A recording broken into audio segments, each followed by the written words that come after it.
In this video, we'll explore 3 terrifying incidents that happened at different Walmart stores. My name is Samantha. I'm 20 years old, and I work at a Walmart in Jackson, Alabama, a little town. I work night shifts, since my management doesn't think I should be in school full-time. This was before the business had 24-hour operation. Even in a tiny town like that, there would be many workers during my shift. On this specific night, I worked from 10 p.m. until 7 a.m. A few workers were at the front registers, and I was one of the few performing stock work. I was folding jeans and cleaning up in the trousers section when a client walked in about 11:30 p.m.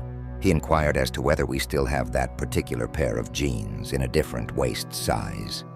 We had whatever was on the rack, I informed him, and I apologized. Thanking me, he walked away. I glanced at him inadvertently as he stood near the rack reattaching the jeans.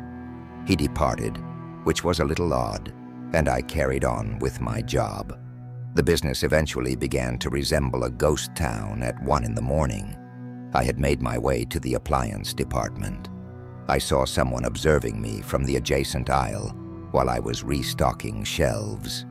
That was the same client as before. How in the world could he be at the store without indicating why he was there? Feeling nervous, I finished up the restocking fast and headed to the rear room. I spent some time fiddling on my phone while unwinding in the staff lounge. When I realized it was time to return to work, I chose to work in the grocery section of the shop instead. To fill cartons with dairy goods, I entered the dairy cooler. I heard the dairy cooler door explode open over the din of the freezers. The identical client was visible to me via a crack into the boxes. I hurried to hide behind a shelf and shoved a large egg box in front of me. And then all of a sudden there he was, beaming at me. He attempted to cover my mouth as I yelled, but I shoved the egg box into him and fled. I approached another stock worker and asked for assistance. Then the client approached and said he was from corporate, just making sure. He hurriedly left after giving me instructions to complete stocking the appliances. I reported the event to my boss the following day, and she looked over the camera tape. The man had been pursuing me for hours, it turned out. I asked to not work nights anymore, and a police report was made. Though just throughout the day, I still work there.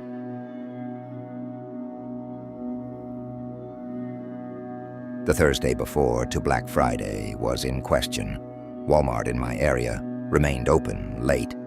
About 11 p.m., I was there trying to get a new laptop.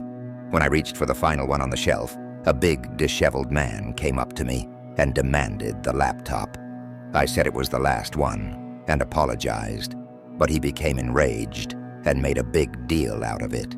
He kept shouting at me as I hurried to get to the checkout line.